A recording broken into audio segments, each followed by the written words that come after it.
അന്താരാഷ്ട്ര ജലപാതകൾ തടസ്സപ്പെടുത്തുന്ന ഉപരോധ നടപടികൾ ലോക വ്യാപാരത്തിനും സാമ്പത്തിക ഭദ്രതയ്ക്കും വലിയ ഭീഷണിയാണെന്ന് US. State secretary Marco Rubio ASEAN ഉച്ചകോടിയിൽ സംസാരിക്കുകയാണ്. അന്താരാഷ്ട്ര തലത്തിൽ വൻ പ്രതിസന്ധി സൃഷ്ടിക്കുന്ന ഇത്തരം നീക്കങ്ങൾക്കെതിരെ അമേരിക്കൻ വിദേശകാര്യ മേധാവി രൂക്ഷമായ ഭാഷയിൽ മുന്നറിയിപ്പ് നൽകിയത്. ഇത്തരം തടസ്സപ്പെടുത്തലുകൾ ഏഷ്യ ഉൾപ്പെടെ ലോകത്തിലെ മറ്റ് സുപ്രധാന മേഖലകളിലും ആവർത്തിക്കപ്പെടാൻ സാധ്യതയുള്ള വളരെ അപകടകരമായ കീഴ്വഴക്കമാണ് സൃഷ്ടിക്കുന്നതെന്ന് റൂബിയോ ചൂണ്ടിക്കാട്ടി. ഇത് ആഗോള വാണിജ്യ മേഖലയെ തകിടം മറിക്കുമെന്നും അദ്ദേഹം ആശങ്ക പ്രകടിപ്പിച്ചു. പശ്ചിമേഷ്യൻ സംഘർഷത്തിന് സമാധാനപരമായ പരിഹാരം കാണുന്നതിന് ചർച്ചകൾക്ക് വാഷിംഗ്ടൺ ഇപ്പോഴും സന്നദ്ധമാണെന്ന് വ്യക്തമാക്കിയ റൂബിയോ എന്നാൽ എതിർപക്ഷത്തിന്റെ നിലപാടുകളിൽ കടുത്ത നിരാശ പ്രകടിപ്പിച്ചു.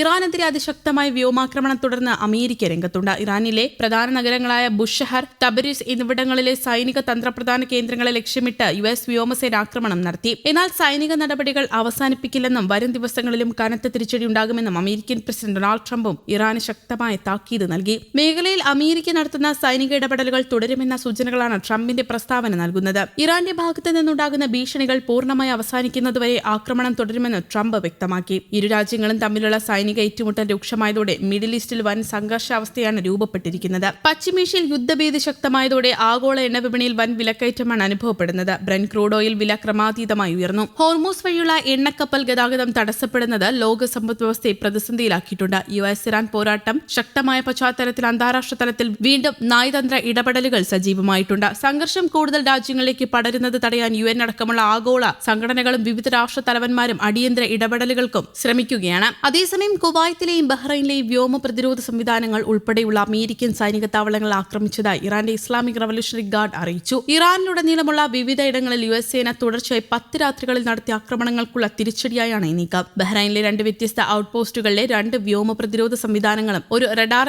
നിലയവും കുവൈത്തിലെ മിസൈൽ പ്രതിരോധ സംവിധാനങ്ങളും റഡാറുകളും സാറ്റലൈറ്റ് റിസപ്ഷൻ സിസ്റ്റങ്ങളുമാണ് ലക്ഷ്യമിട്ടതെന്ന് ഇറാന്റെ വാർത്താ ഏജൻസി റിപ്പോർട്ട് ചെയ്തു. ഇതിലും നിർണായകവും ശക്തവുമായ ഡ്രോൺ മിസൈൽ ആക്രമണ തരംഗങ്ങൾക്കായി തയ്യാറെടുത്തുകൊള്ളൂ എന്നാണ് ഈ ആക്രമണത്തിലൂടെ ഞങ്ങൾ വ്യക്തമാക്കിയിരിക്കുന്നത്. തന്ത്രപ്രധാനമായ ഹോർമൂസ് കടലെടുക്ക വീണ്ടും തുറക്കുന്നതിനുള്ള നീക്കങ്ങൾ ശക്തമാക്കുന്നതിന്റെ ഭാഗമായി ഇറാനെതിരെ തുടർച്ചയായ 10ാം രാത്രിയും ആക്രമണം നടത്തിയതായി യുണൈറ്റഡ് സ്റ്റേറ്റ്സ് സെൻട്രൽ കമാൻഡ് അറിയിച്ചു. കുവൈറ്റ്, ജോർദാൻ, ബഹ്റൈൻ എന്നിവിടങ്ങളിലെ യു.എസ്. കേന്ദ്രങ്ങൾക്ക് നേരെയുണ്ടായ ഇറാൻ ആക്രമണങ്ങളിൽ അമേരിക്കൻ സൈനികർ കൊല്ലപ്പെട്ടതിനെ തുടർന്നാണ് യു.എസ്. ബോംബാക്രമണം തിരിച്ച് പുനരാരംഭിച്ചത്. ഇതോടെ മരിച്ച സൈനികരുടെ എണ്ണം 17ആയി. പിന്നാലെ ഭീഷണിയുമായി യു.എസ്. പ്രസിഡന്റ് ഡൊണാൾഡ് ട്രംപും രംഗത്തെത്തിയിരുന്നു. ഓരോ തവണയും ഇറാൻ ഒരു അമേരിക്കൻ സൈനികനെ കൊല്ലുമ്പോൾ ആ കൊലപാതകത്തിന് അവർ പല മടങ്ങ് വില നൽകേണ്ടി വരുമെന്നാണ് ട്രംപ് സോഷ്യൽ മീഡിയ പ്ലാറ്റ്ഫോമായ ട്രൂത്ത് സോഷ്യലിൽ കുറിച്ചത്. ഹോർമൂസ് കടലിടുക്കിലൂടെ പോകുന്ന വാണിജ്യ കപ്പലുകളെ ആക്രമിക്കാനുള്ള ഇറാന്റെ ശേഷി തകർക്കുന്നതിനായി ഇറാനിയൻ സൈനിക കമാൻഡ് സെന്ററുകൾ, മിസൈൽ, ഡ്രോൺ വിക്ഷേപണ കേന്ദ്രങ്ങൾ, വ്യോമ പ്രതിരോധ സംവിധാനങ്ങൾ എന്നിവയാണ് ലക്ഷ്യമിട്ടതെന്ന് യു.എസ്. സെൻട്രൽ കമാൻഡ് അറിയിച്ചു. പശ്ചിമേഷ്യയിൽ സമാധാനം പുനഃസ്ഥാപിക്കുന്നതിനായി മധ്യസ്ഥർ പല വഴിക്കും ശ്രമങ്ങൾ നടത്തുന്നുണ്ട്.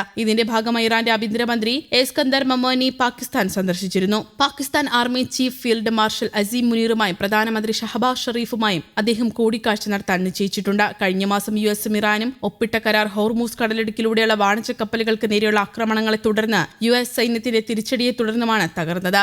News desk, Kerala Kaumudi.